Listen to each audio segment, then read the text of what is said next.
Descubrí que habían vaciado mi tarjeta con $30.000 justo antes de mi cumpleaños. Mis padres dijeron que era por el bien de la familia, así que decidí cortar todo vínculo esa misma noche. Esa noche, mientras revisaba el estado de cuenta de mi tarjeta de crédito, sentí como me temblaban levemente las manos. Frente a mí, los números en la pantalla eran tan claros como absurdos: $29.763,84, casi $30.000, desaparecidos, no gastados, no invertidos, robados. Mi cumpleaños era la semana siguiente. Había planeado por primera vez en años tomar unos días libres, quizá escaparme a un lugar cálido y descansar de verdad. Pero en cuestión de horas, todo mi fondo de ahorro había sido reducido a cenizas. No tenía sentido. Llamé al banco de inmediato, tratando de entender si se trataba de un error, de algún fraude digital, un robo de identidad, tal vez un hacker. Pero la mujer al otro lado de la línea me explicó con amabilidad que todas las transacciones habían sido autorizadas. Las firmas coincidían, el PIN también, pero yo no había comprado nada. Caminé de un lado a otro en mi departamento, furioso y confundido. La única explicación lógica golpeó mi mente como un rayo.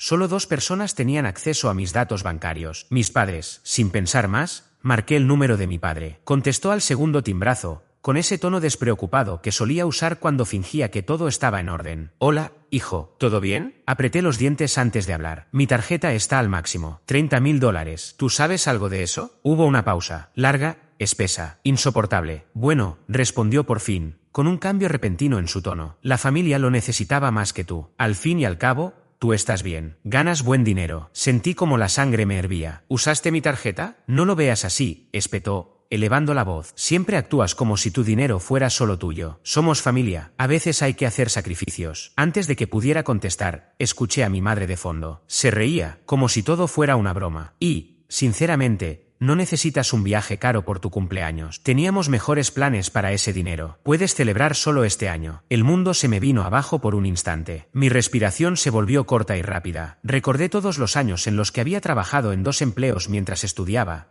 cada centavo ahorrado, cada plan cancelado por ayudarles. Y ahora esto. Tragué saliva, respiré hondo y, sin levantar la voz, dije: entonces no me vuelvas a llamar. Colgué antes de escuchar otra excusa. Esa misma noche, con las luces de la ciudad filtrándose por la ventana, abrí mi computadora. Fui directo a cada una de las cuentas que compartíamos. La hipoteca que había cofirmado, cancelada. El préstamo del camión que había garantizado para mi padre, eliminado. La línea de crédito de mi madre, vinculada a mi nombre, anulada. No grité, no confronté. Solo hice clic, silenciosamente, fríamente, como quien cierra una herida. No se trataba de venganza. Era un límite, uno que debería haber puesto hace años. Querían ver cómo era la vida sin mi ayuda. Estaban a punto de descubrirlo. No por odio, sino porque seguir permitiéndolo casi me destruye. Quizás te preguntes cómo llegué a esto. Como un hombre adulto, con una carrera estable, terminó siendo exprimido por su propia familia. La verdad es que no ocurrió de golpe. Eso es lo más retorcido. Fue un proceso lento, paciente, estratégico. Desde que conseguí mi primer empleo serio, un puesto junior en una firma financiera justo al salir de la universidad, mis padres lo celebraron como si fuese su logro. Nosotros lo sacrificamos todo por ti, me repetía mi padre con frecuencia. Nos debes esto. Sin nosotros, no habrías llegado tan lejos. Mi madre solía añadir: solo te pedimos un poco de ayuda. Es lo que hace una familia, ¿no? Al principio fueron cosas pequeñas, unos cientos para impuestos, unos miles para una cirugía dental de mi hermana menor, Abril. Después el viejo camión de mi padre se averió y me pidieron que cofirmara para otro. Luego fue la tarjeta de crédito de mi madre, solo por un tiempo. Me convencí de que era lo correcto. Me habían criado. Era lo que hacía un buen hijo, ¿no? Pero lo temporal se volvió costumbre. Mi padre comenzó a esperar que cubriera cualquier déficit de la hipoteca. Mi madre dejó de fingir siquiera que me devolvería el dinero. Y Abril, la favorita, renunció a su trabajo para encontrarse a sí misma y explorar su creatividad. Mientras tanto, yo me encargaba de sus pagos estudiantiles para que no arruinara su historial crediticio. Ganas 6 cifras, me dijo mi madre una vez, con desdén, como si eso solucionara todo. No estamos pidiendo tanto. Sí, ganaba 6 cifras, pero después de impuestos, alquiler y las emergencias familiares interminables, mi cuenta bancaria parecía más la de un cajero de comida rápida que la de un profesional exitoso. Mientras mis amigos compraban casas, viajaban, invertían, yo seguía en mi departamento estrecho, comiendo comida para llevar y pretendiendo que todo estaba bien. Durante años me volqué por completo en construir un futuro estable, pero al mismo tiempo me iba vaciando, intentando sostener la vida de los demás. Todo llegó al límite hace 2 años, cuando mi padre perdió su empleo tras ser descubierto malversando fondos en su empresa. Me enteré del escándalo mucho después, cuando ya le había prestado cerca de $40.000 para ayudarlo a superar un bache. Es algo temporal, hijo, me dijo entonces, con una voz empapada de una humildad fingida. En cuanto me recupere, te devuelvo hasta el último centavo. Pero nunca se recuperó. Al contrario, tanto él como mi madre decidieron intensificar su dependencia económica de mí. Mis tarjetas de crédito se convirtieron en su fondo de emergencia. Empezaron a usar mi nombre para solicitar préstamos sin informarme, falsificaban firmas, convencían a gerentes de banco con mentiras disfrazadas de orgullo familiar. Nuestro hijo se hará cargo si pasa algo. Y Abril, ella jugaba su papel a la perfección, la hija frágil e indefensa. Cada nuevo iPhone, cada retiro de spa de lujo, los cursos de formación en yoga, todo lo cargaba a mis cuentas, siempre con la misma sonrisa vacía y promesas huecas. Cuando mi carrera como influencer arranque, te pagaré todo. Solo ten paciencia, sí. Intentar imponer límites era inútil. Enseguida venía el chantaje emocional de siempre. ¿Quieres que tu padre pierda la casa? ¿O cómo puedes ser tan insensible? Cuando Abril necesita ese retiro para su salud mental. Y el clásico final, el dinero te ha cambiado. Te has vuelto frío. El colapso llegó el mes pasado. Me negué por primera vez a cubrir un préstamo de $15,000 para el negocio del novio de Abril, un tipo incapaz de mantener un empleo más de 3 meses, aunque él se autodenominaba emprendedor. Mi padre estalló en plena cena. «Estás destruyendo esta familia», gritó, golpeando la mesa. Mi madre rompió en llanto, como de costumbre, y Abril salió disparada escaleras arriba, dando un portazo como si fuera una adolescente herida. Tiene 26 años. Yo me quedé ahí, en silencio, sin mover un músculo, porque ya no tenía sentido responder. Esa misma noche, cuando todos se fueron a dormir, revisé mi estado de cuenta. Había una nueva transacción de $30,000. Ni siquiera se molestaron en pedírmelo esta vez. Simplemente tomaron lo que quisieron. Sabía que iba a estallar todo, pero no esperaba que fuera tan rápido y tan brutal. A la mañana siguiente, mi teléfono no paraba de sonar. 27 llamadas perdidas, 15 mensajes de voz y cientos de textos, algunos suplicantes, otros furiosos, la mayoría llenos de veneno. Al llegar al trabajo, los vi esperándome en la entrada del edificio,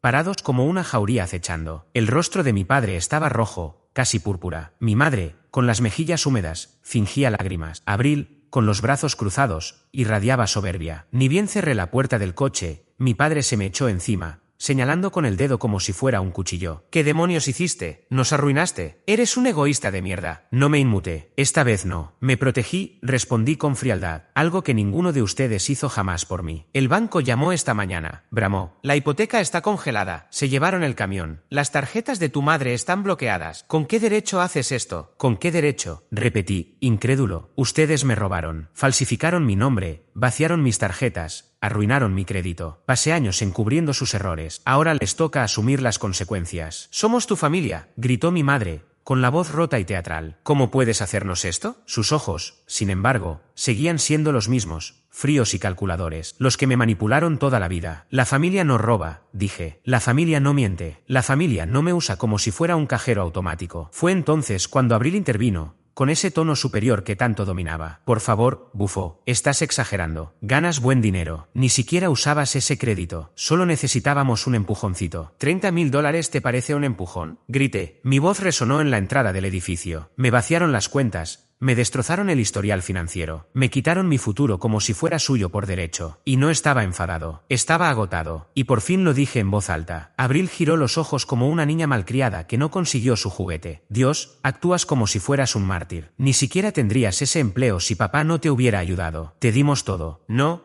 gruñí, «me lo quitaron todo. Y yo lo permití. Pero eso se acabó». Mi padre dio un paso más, su rostro a centímetros del mío. Su voz descendió a un tono amenazante. «¿Te crees mejor que nosotros ahora? ¿Demasiado bueno para tu familia? Sin nosotros, no eres nada. Te vas a arrepentir». «No», respondí, con calma. «Lo único de lo que me arrepiento es de no haberlo hecho antes. Si me arrepiento de algo, es de no haberlos apartado de mi vida mucho antes». Su rostro se desfiguró en un gesto de furia contenida, con las venas marcadas en sus sienes. «Nos debes todo. Te dimos la vida y la usaste como si fuera tu cuenta bancaria», escupió con amargura. Le respondí con firmeza. Trabajé en 2 empleos durante la universidad mientras Abril se iba de viaje cada 2 semanas. Vivía en un apartamento minúsculo mientras tú le comprabas a papá su tercer camión. Cada vez que lograba avanzar, encontraban una forma nueva de hundirme otra vez. «Basta ya», gritó mi madre, la voz repentinamente aguda, casi histérica. «Somos tus padres. Tienes que cuidarnos». «Yo no soy su plan de jubilación», dije con frialdad. «No soy su salvavidas. No soy su esclavo». Las ventanas se entreabrían, las puertas quedaban apenas entreabiertas. Los vecinos, curiosos, comenzaban a observar el espectáculo familiar que se desarrollaba en plena calle. Y entonces, como si se tratara de un guión predecible, llegó la escena final, la manipulación. Mi madre cayó de rodillas sobre el cemento,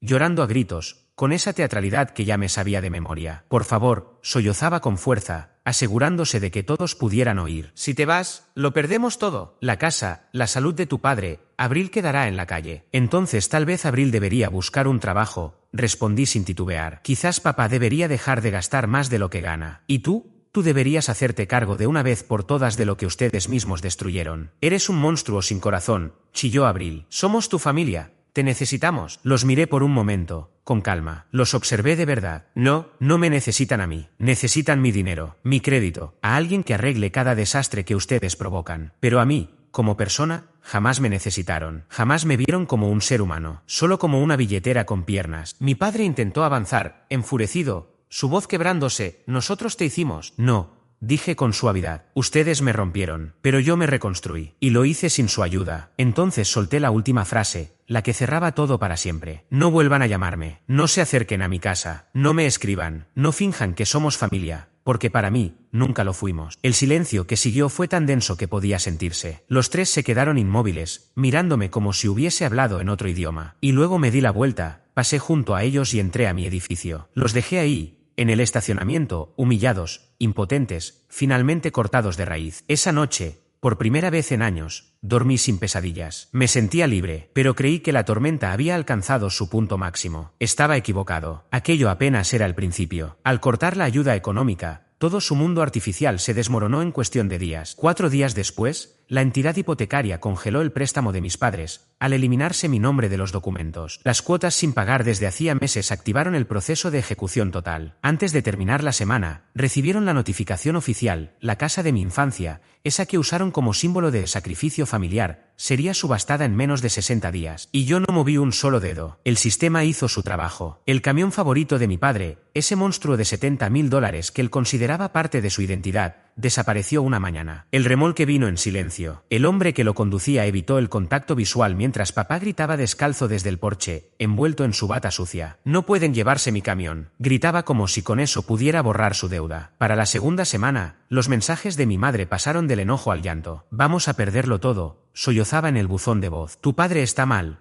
Su presión está por las nubes, y tu hermana no tiene a dónde ir. ¿Qué clase de hijo permite esto? Borraba cada mensaje sin escuchar más allá de la primera frase. Entonces apareció Abril. Lo sabía, tarde o temprano vendría. Y cuando lo hizo, era otra persona, más delgada, pálida, ojerosa. El bolso falso que colgaba de su brazo parecía tan inútil como sus palabras. Por favor, rogó, parada frente a mi puerta, el rímel corriéndole por las mejillas como pintura de guerra. No puedes abandonarnos así. No sabes lo mal que está todo. Guardé silencio. Sabes que solo seguía las órdenes de mamá y papá, sollozó. Nunca pensé que llegaríamos a este punto. Pero soy tu hermana. Por favor, aunque sea por un tiempo. La observé durante varios segundos, y por primera vez, no sentí absolutamente nada. Ni pena, ni culpa, ni obligación. Se acabó. Abril, respondí con indiferencia. Vete a casa, si todavía tienes una. No puedes hablar en serio, murmuró ella, rota. Eres mi hermano. No, le dije, con el tono de quien cierra una puerta para siempre. Fui tu banco, y está cerrado. El personal de seguridad la sacó del edificio 15 minutos después. Intentó más veces. Llamadas, mensajes, redes sociales, llantos, insultos, súplicas. Incluso contactó a parientes lejanos para que intercedieran. Ayúdalos a levantarse, decían. Siguen siendo tu familia. Estás siendo cruel. ¿Cruel? ¿Cruel fue vaciar mis cuentas mientras sonreían en mi cara? ¿Cruel fue falsificar mi firma? ¿Cruel fue dejarme sin vacaciones, sin relaciones, sin cumpleaños,